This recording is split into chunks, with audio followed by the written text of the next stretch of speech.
அஸ்ஸலாமு அலைக்கும். இது துபாய் ரான்ல வந்து நம்ம மூணாவது டிசைன் பார்க்க போறோம். ஏற்கனவே 2 டிசைன் பார்த்துட்டோம். இது அதே துபாய் ரான்ல வந்து மூணாவது டிசைனை பாருங்க. இது வித்தியாசமான டிசைன். மூணாவது டிசைன் ஃபுல்லா எல்லாமே வந்து டார்க் கலர் கொடுத்து ஃப்ளவர் போட்டிருப்பாங்க. இது மூணாவது டிசைன்ல ஃபர்ஸ்ட் கலர். இது செகண்ட் கலர். இது ரெண்டாவது கலர்.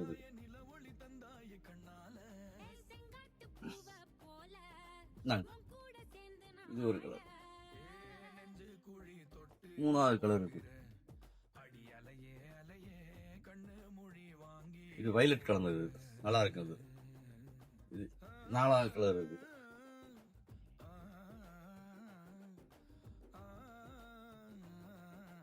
இது 5. இது துபாய் ரான்ல வந்து 5 மூணாவது டிசைன்ல அஞ்சாவது கலர் இருக்கு. இது மொத்தம் 3 டிசைன் 3 டிசைன் 5 கலரு. இன்னும் துபாய் ரான்ல